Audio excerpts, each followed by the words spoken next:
5 വർഷം മുമ്പ് ഫ്രീ വിസയിൽ മസ്കത്തിലെത്തിയതാണ് ധർമ്മയ്യ. നഗരത്തിലെ പല ലോണ്ടറികളിലും ഇസ്തിരി തൊഴിലാളിയായി പണിയെടുത്തു. രാവും പകലും ഒരേ നിൽപ്പിൽ നിന്ന് ചെയ്യേണ്ട ജോലി ഇദ്ദേഹത്തിൻ്റെ കാൽമുട്ടുകളെ തളർത്തിക്കളഞ്ഞു. പരസഹായമില്ലാതെ ഇരുന്നിടത്ത് നിന്ന് എഴുന്നേൽക്കാനോ നടക്കാനോ ധർമ്മയ്യയ്ക്ക് കഴിയില്ല. എഴുന്നേൽപ്പിച്ച് നിർത്തിയാൽ പിടിച്ചു വേണം മുന്നോട്ട് നീങ്ങാൻ.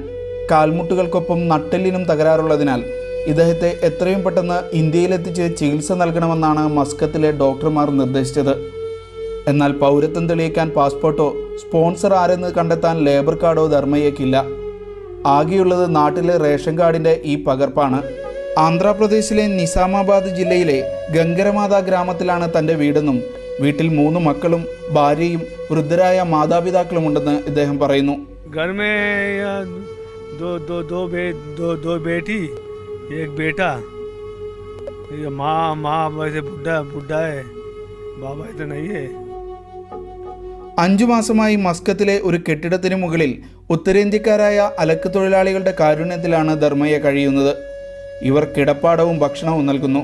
പാസ്പോർട്ട് ഇല്ലാത്തതിനാൽ അടിയന്തര ചികിത്സ നൽകണമെന്ന ഡോക്ടറുടെ സർട്ടിഫിക്കറ്റും റേഷൻ കാർഡ് പകർപ്പും ഉപയോഗിച്ച് മസ്കത്ത് ഇന്ത്യ എംബസിയിൽ നിന്ന് ഔട്ട് പാസ് തരപ്പെടുത്താനുള്ള ശ്രമത്തിലാണ് സാമൂഹിക പ്രവർത്തകർ. പുള്ളിക്കാരന് സുഖമില്ലാത്തതുകൊണ്ട് നാട്ടിലെത്തിക്കുക എന്നുള്ളതാണ് നമ്മൾ പ്രധാനമായിട്ട് ഉദ്ദേശിക്കുന്നത്. പാസ്പോർട്ടിന് പകരം നൽകുന്ന ഔട്ട് പാസ് ലഭിക്കണമെങ്കിൽ നാട്ടിൽ നിന്നുള്ള ഫോട്ടോ പതിച്ച തിരിച്ചറിയൽ കാർഡുകളിലൊന്നാണ് എംബസി ആവശ്യപ്പെടാറ്. ആന്ധ്രാപ്രദേശിലെ റേഷൻ കാർഡുകളിൽ കുടുംബത്തിൻ്റെ മുഴുവൻ ഫോട്ടോ ഉള്ളതിനാൽ ഔട്ട് പാസിൽ ഇദ്ദേഹത്തെ നാട്ടിലെത്തിക്കാൻ കഴിയുമെന്നാണ് പ്രതീക്ഷ. Shinu Shamsuddeen, media 1, Muscat.